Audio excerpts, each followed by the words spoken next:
आप देख रहे हैं state Bareilly news. State Bareilly news में आपका स्वागत है। आज हम नई दिल्ली के कॉन्स्टिट्यूशन क्लब पर मौजूद हैं, जहां पर राष्ट्रवादी कांग्रेस पार्टी की कार्य समिति की बैठक संपन्न हो रही है।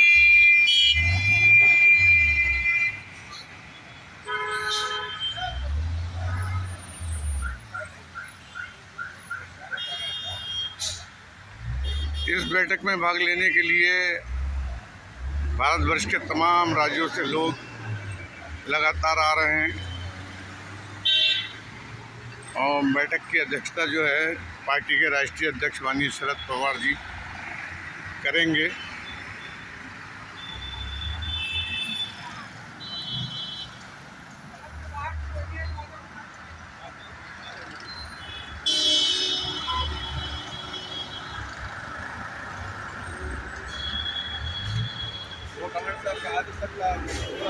हाँ।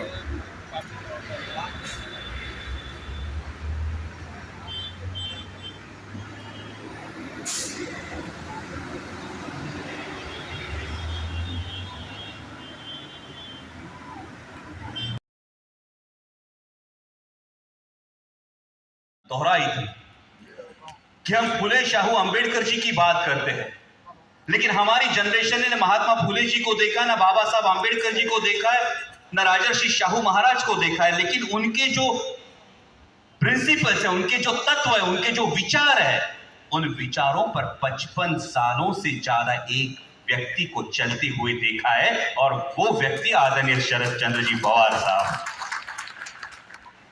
और जब आदरणीय पवार साहब के साथ अभी जयंत पाटिल साहब ने कहा महाराष्ट्र की चिंता मत कीजिए, मैं उसी बात को दोहराऊंगा, महाराष्ट्र की चिंता बिल्कुल मत कीजिए।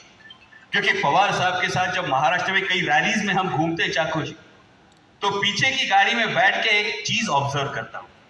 ये ऑब्जर्व नहीं करता कि पवार साहब रैली में क्या भाषण करेंगे, ये ऑब्जर्व नहीं करता कि रैली में कितनी भीड़ आएगी, लेकिन एक निरीक्षण बहुत जरूरी है कि हमने कई लोगों के वीडियोस देखे हैं कि खाली सड़कों पे हाथ दिखाते हुए जाने वाले लोग भी अपने देश में है।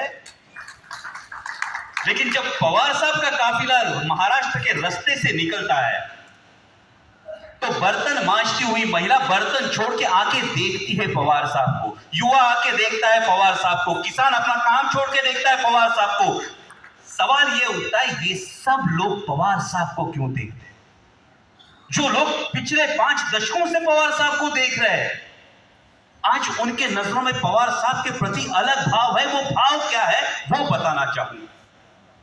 किसी ने कहा अपनों से जब वार होता है, मैं वही बोलूं, जब धोखे से पीठ पे वार होता है ना, तो दर्द यहां नहीं, दर्द यहां उठता है। और जब दर्द यहां उठता है तो 2 विकल्प होते हैं, या तो दर्द से आंखों में आंसू निकल आते हैं, या फिर उस दर्द का परिवर्तन संघर्ष में हो जाता है, और जो उसका परिवर्तन संघर्ष में करता है उसको संघर्ष योद्धा के रूप में देखते हैं। ये संघर्ष योद्धा के रूप में आज पूरा महाराष्ट्र आदरणीय पवार साहब को देखता है। जब यहां आ रहा था तो बाहर मीडिया ने पूछा क्या होगा, पार्टी का क्या होगा। मुझे किस्सा याद आया। एक बुजुर्ग का बर्थडे था, तो बुजुर्ग का बर्थडे था तो कई लोग उसके बर्थडे में शरीक होने आए, कई लोग शरीक होने आए। हर कोई उत्साहित था कि हम बर्थडे मनाने जा रहे हैं, क्योंकि उस बुजुर्ग ने उतना किया था, उसने घर खड़ा किया था, नाम केक से हटा दिया। और सब जब चिंता में थे तब बुजुर्ग मुस्कुराते हुए बोले, केक पे से नाम हटाने से क्या मेरा कर्तृत्व मिटा सकते हैं, क्या मेरा इतिहास मिटा सकते हैं, या लोगों के दिलों में जो मेरी छवि है वो छवि कौन मिटा सकता है। और इसीलिए कल क्या होगा इसके बारे में ज्यादा तो नहीं कहूंगा, क्योंकि जो करने वाले हैं वो मेरे हाथ में नहीं, तो उस पर भाष्य क्यों करूंगा। लेकिन एक तत्व है, इस देश का एक तत्व है कि न्याय मांगा जाता है। न्याय 1 बार मांगा जाता है, न्याय 2 बार मांगा जाता है, न्याय 3 बार मांगा जाता है, लेकिन अगर मांगने से न्याय नहीं मिलता तो दम उतना रखना चाहिए कि न्याय छीनने की ताकत रखनी चाहिए। और ये न्याय छीनने की ताकत लोकतांत्रिक स्वरूप से, लोकतांत्रिक रूप से जब जाएगी तो ये जो दर्द यहां उठा है, इस दर्द heads were hanging in shame because this was something totally against humanity. It was unfortunate that the present dispensation didn't speak about it. They were forced to speak about it. The Prime Minister was forced to speak about it only when the Supreme Court called for action. So it's a shame that when it comes to women cause, when it comes to cause of the minority, the government doesn't stand for them. And therefore we see that no women's issues have been taken as a resolution, rightly so, because every extended committee or every committee that we almost spoke on, there was a resolution act.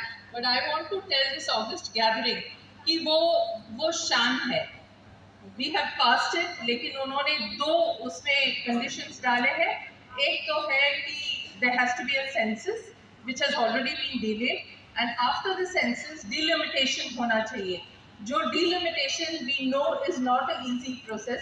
South के states मान्य नहीं करेंगे क्योंकि population control उन्होंने अच्छी तरह निभाया है और उनके कॉन्स्टिट्यूंसीज कम होने नहीं देंगे, नॉर्थ के होंगे. So it is going to be a difficult process.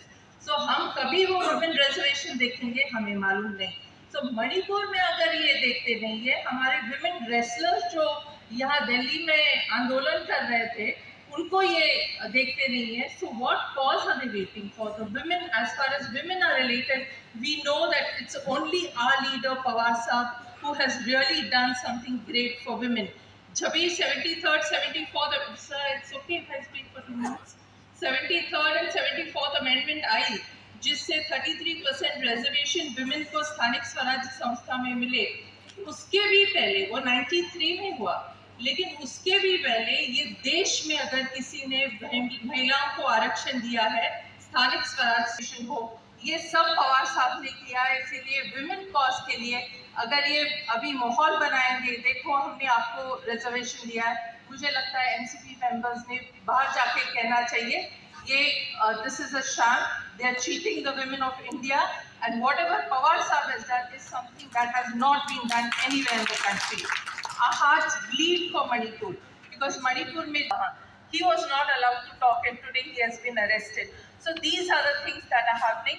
The only hope in 2024 is India, and this India alliance, everybody looks up at Pawar Sahab to lead us.